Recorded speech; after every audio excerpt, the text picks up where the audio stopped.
अस्सलाम वालेकुम dear students. तो आज हम बियो-सवार्ट लॉ पढ़ेंगे। और अभी तक हमें ये पता था कि जब एक करंट कैरिंग कंडक्टर होता है तो उसके इर्द गिर्द मैग्नेटिक फील्ड प्रोड्यूस होता है। उस मैग्नेटिक फील्ड की भी डायरेक्शन पता थी, पर ये नहीं पता था कि मैग्नेटिक फील्ड कितना प्रोड्यूस हो गया वहाँ पर। ये दो फ्रेंच फिजिस्ट्स थे, बियोट एंड सवा, तो इनके नाम पे ये बियो-सवार्ट लॉ पड़ा। तो जैसे आपको पता है कि अगर आपको पॉइंट चार्ज होगा तो कहीं पे आपने इलेक्ट्रिक फील्ड निकालना है तो आप कोलम्बस लॉ वहाँ पर यूज़ करते हैं। आपको कोई भी अगर ये कन्फिग्रेशन ऑफ द चार्ज होगी तो आप वहाँ पर कोलम्बस लॉ यूज़ करके वहाँ पर इलेक्ट्रिक फील्ड निकाल सकते हैं। फॉर एग्जांपल, अगर मेरे पास ये चार्ज डिस्ट्रीब्यूशन है, ये मेरे पास पॉजिटिव चार्ज डिस्ट्रीब्यूशन है, इस तरह से चार्ज डिस्ट्रीब्यूट किया गया है। तो ये मेरे पास एक पॉइंट पी है, मुझे इस पॉइंट पी पे बताना है कि बताओ इस चार्ज कन्फिग्रेशन की वजह से यहाँ पर कितना इलेक्ट्रिक फील्ड होगा।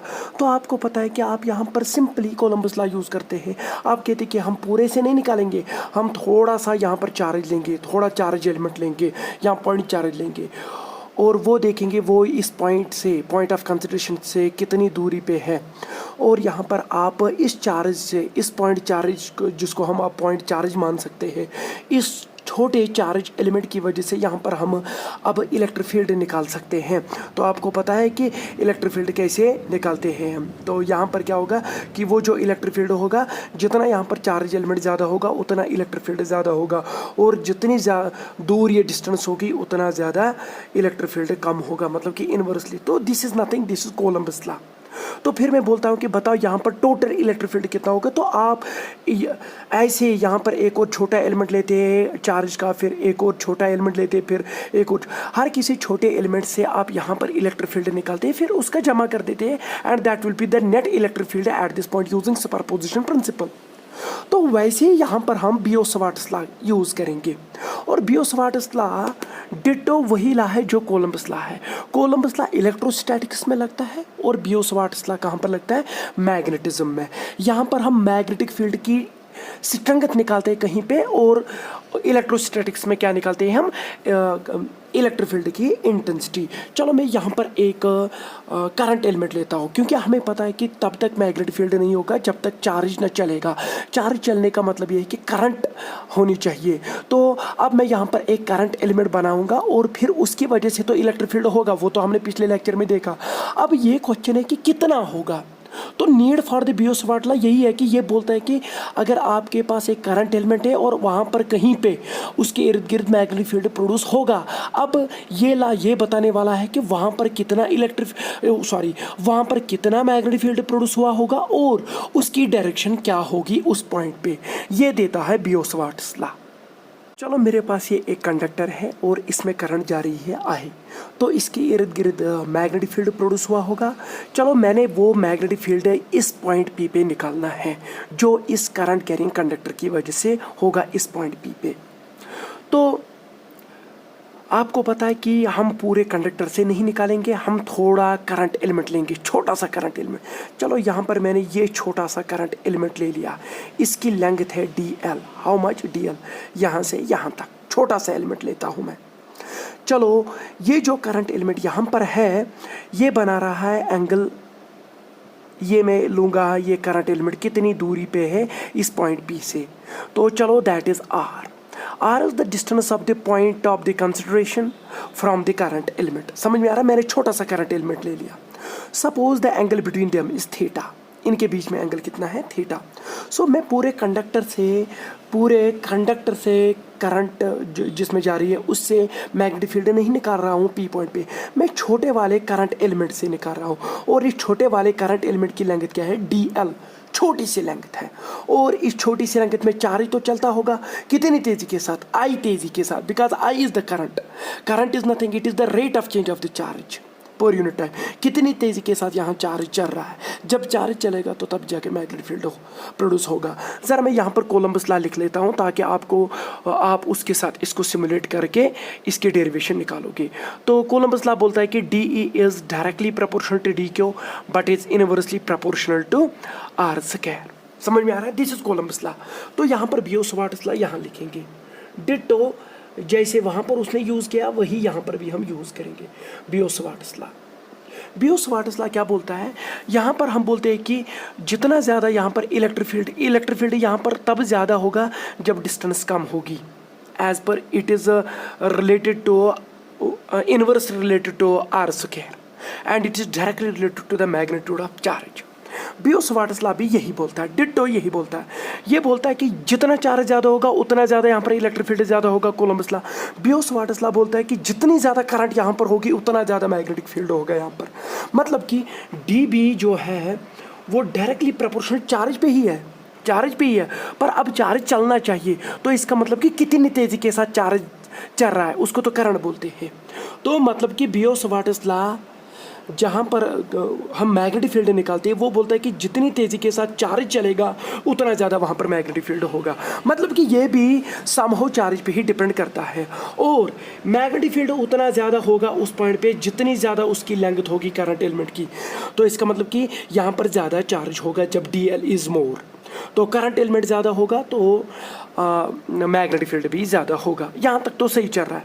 अब आर स्क्वायर के साथ तो ये भी यही बोल रहा है कि जितनी ज़्यादा आपकी डिस्टेंस है, मतलब कि इसको डिस्प्लेसमेंट वेक्टर बोलते हैं। अगर हम इसको वेक्टर बना ले तो आर वेक्टर, तो आर कैप इस डायरेक्शन में जाएगा, in the direction of the R. तो जितना ज़्यादा डिस्टेंस होगा इस पॉइंट पी की फ्रॉम द करंट एलिमेंट, तो उतनी कम मैग्नेटिक फील्ड वहाँ पर होगी। तो ये भी inversely proportional to R square होता है। यहाँ तक तो ठीक ठाक चल रहा है। IDL is nothing, it is related to Q। मतलब कि जैसे कोलम्बस लॉ बोल रहा है वैसे ही बियोस-वार्ट्स लॉ भी बोल रहा है, पर बियोस-वार्ट्स लॉ में एक पॉइंट ज़्यादा है, वो पॉइंट इसको अलग कर देता है कोलम्बस लॉ से, and that thing is direction. ये डायरेक्शन पे भी डिपेंड करता है। Suppose theta is the angle between R cap. What is R cap? R cap is the unit vector along displacement vector. जो आर वेक्टर है ना, तो चलो आर वेक्टर इस डायरेक्शन में जा रहा है तो आर कैप इस डायरेक्शन में होगी, तो R cap is the unit vector क्या देता है, ये एक वेक्टर की डायरेक्शन देता है।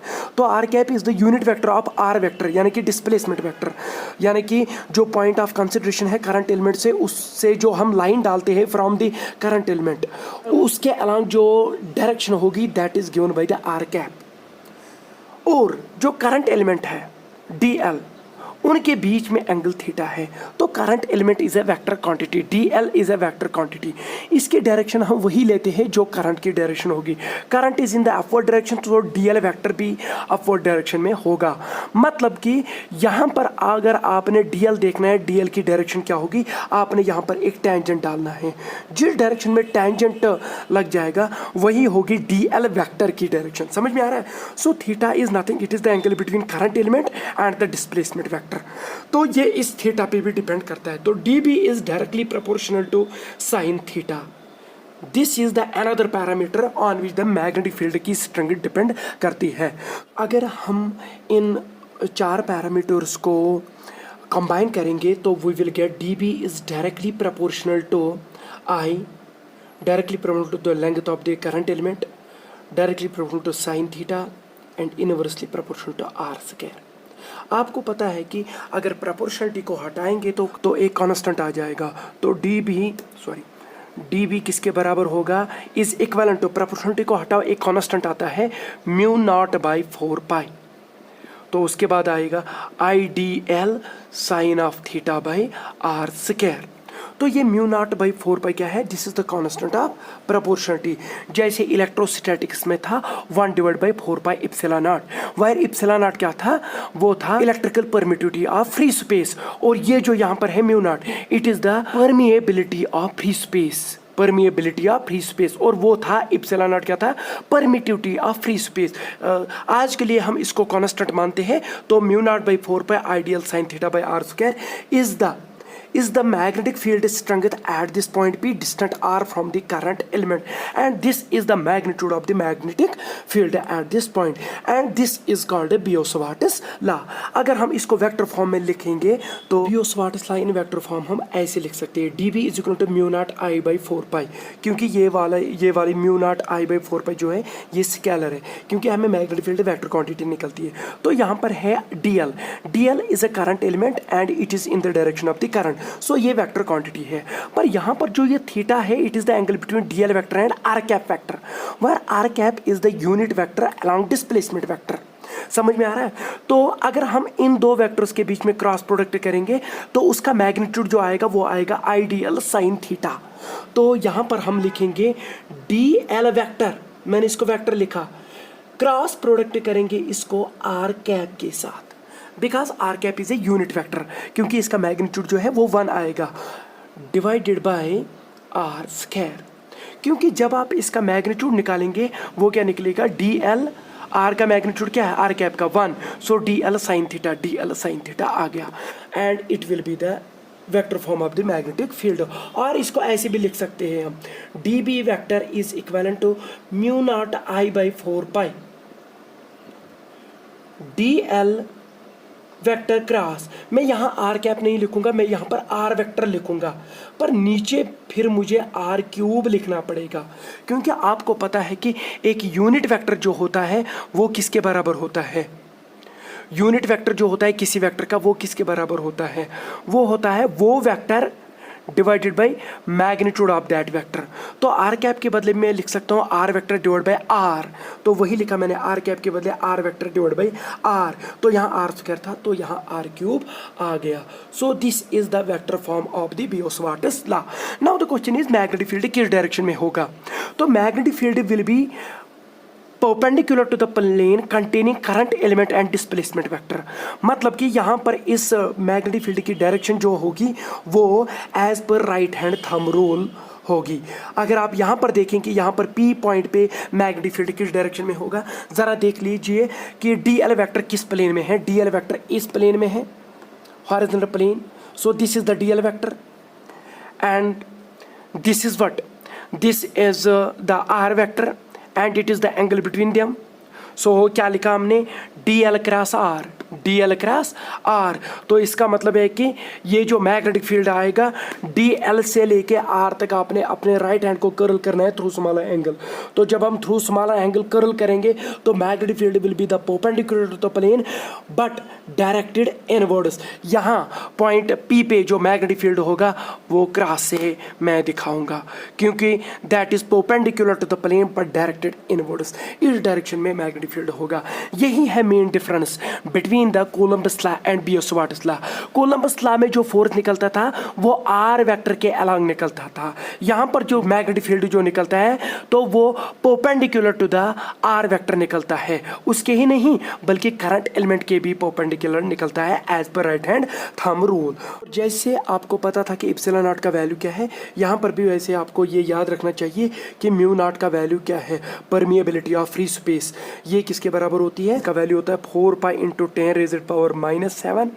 तो ज़रा यूनिट देखो यहाँ से, तो ये आएगा tesla and it is metre, tesla metre पर ampere, that will be the value of the permeability of free space. जब नॉट होगा तो फ्री स्पेस को डिनोट करता है।